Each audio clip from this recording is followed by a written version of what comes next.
Hey guys, you really want to know what's cool?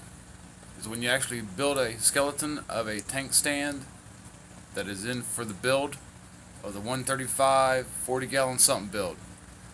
Let's uh let's get to it and run through this quick update so everybody can see what the progress. Now granted, like I said before in this last video, this probably ain't gonna be up until December time, so we're just gonna go through the build real slow. We still got to water test tanks, still have to do plumbing, we still have all kinds of things to do. So with that being said, let's spin it around here. Yeah, this is my 40-gallon breeder tank with convict cichlid fry, and below it is my 20-gallon long sump DIY. Well, with that being said, let's turn around here to the 135. 135, sorry about the camera, guys. I mean, I'm doing what I can. Cameras are expensive, man. Anyways, what's going on here is the 135 with the tank and sump set into place. Nothing's hooked up, just got the stand built today. 2x4 construction. I did a little different down through here. I put an extra support in, and what I'm doing is actually, if I can pull it back, if you can see it, yes, you guessed it, the stand is longer than the tank, and yes, that was designed that way. Let me explain to what's going on here so you guys get a update of what it is here. Definitely, you do see my overflows right here. Didn't do the math right, so luckily everything's just dry fitted in.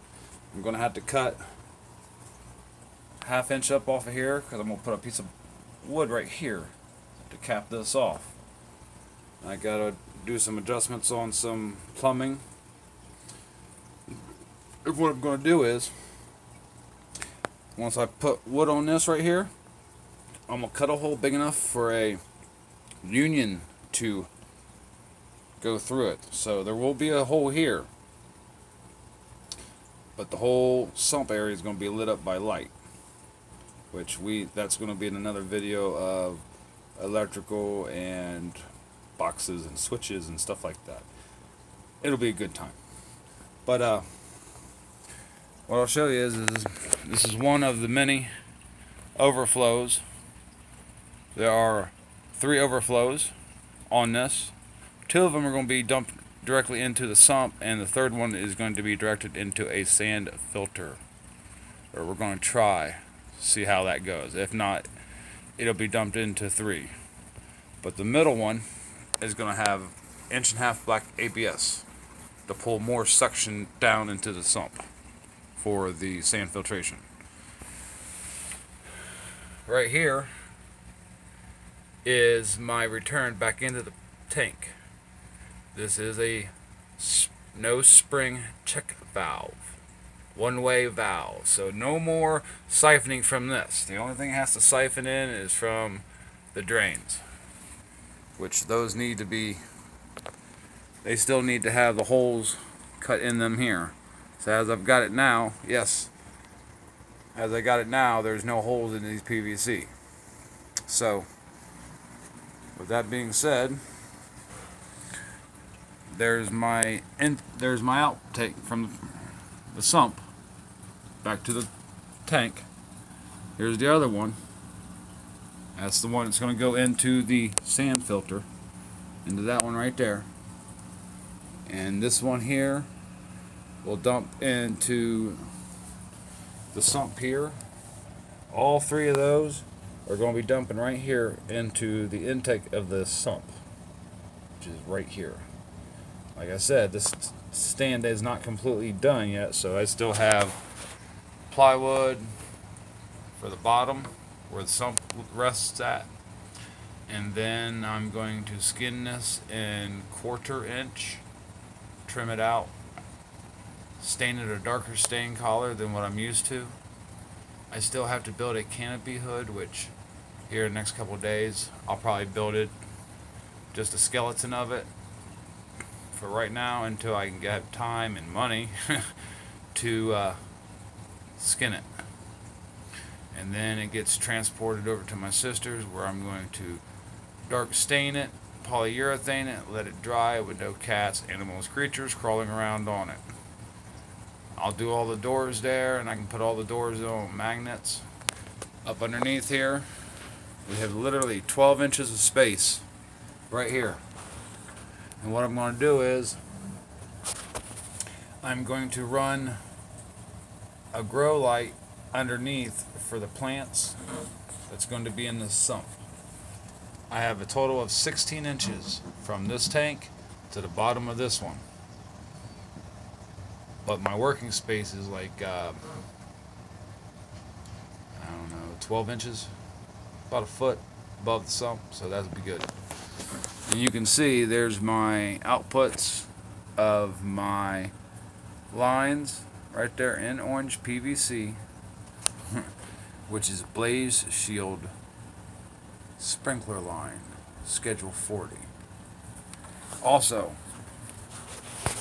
once I put the plywood on and cut the holes out, I'm going to be installing 1-inch slip fitting unions on there. So when it comes time to move this tank or maintenance this tank or have to fix something, undo these, pops off all the return and the siphon tubes, and that will be simple and easy, and the tank will be ready to come off. Still have a lot to go with plumbing on this, on the 135 build with 40-gallon sump. A lot of this is DIY. Most of the ideas came from Joey, King of DIY. A lot of the other things that you'll see here later on in this timeline of events for the build, you'll also see things that a lot of people has covered over in chats, stuff like that, videos. You'll notice a lot from Mass Aquatics, Joey from King DIY, Aquarium Co-op. These guys here, they spend time, they spend money, they know what they're talking about. Granted, I'm getting a little bit farther in depth in my fish keeping, which I'll tell you what, man, this 135 ain't no joke. It's heavy as hell. 1/2-inch glass. I believe this stand should hold. I've looked up all the forums, and I've always seen everybody running 2x4s with 125 and 135. So I've even seen 130s with 2x4 construction. But yeah, this is just a timeline of what I got going on here on this 135 40-gallon sump build. Now eventually I'm going to paint the back half of this tank black, and also going to paint the bottom of it black as well. So when I do put my substrate down and whatever fish is in here, and if they move the gravel or I don't have light peering up from underneath, because what I'm going to do here is on where the piping and stuff come in, I'm going to have the electrical come in on the other side, which will have its own breaker, its own independent breaker. Nothing else on that circuit itself. I can't wait, man. I really can't. This thing is massive, huge, and it's, it's like a kid. You know that toy that you asked your parents for is in that pile, and you want to go right to it. I understand a lot of people when they say, hey, I've had this tank in my front room sitting on its stand waiting to be set up for like 6-7 months. Yes, I've had this tank in this basement for past 3 to 4 weeks, and there's a couple hours here and there I come down and work on it. I mean, there's still ways to go, but it's just, I'll tell you what, man, this will be the last tank I ever get.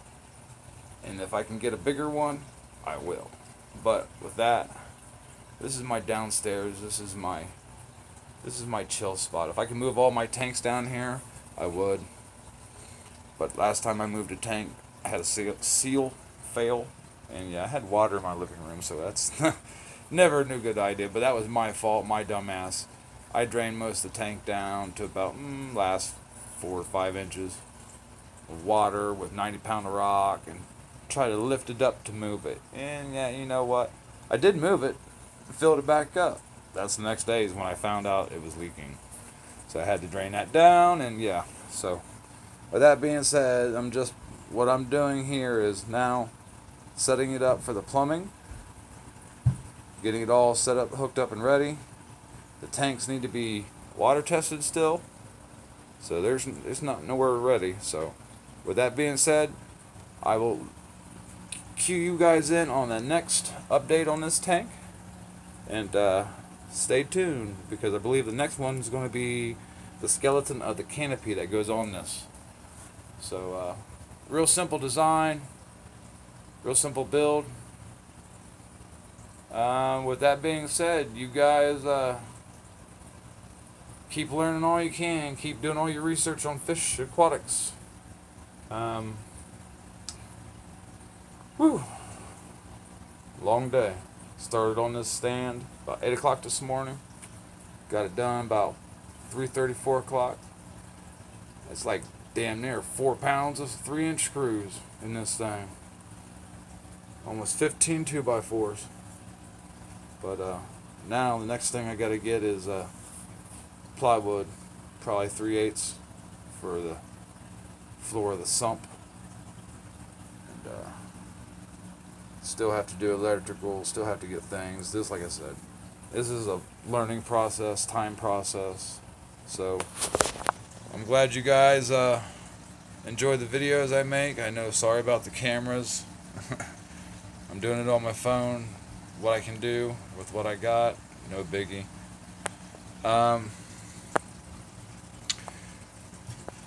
If you guys like what you see, click the like button, subscribe to my channel.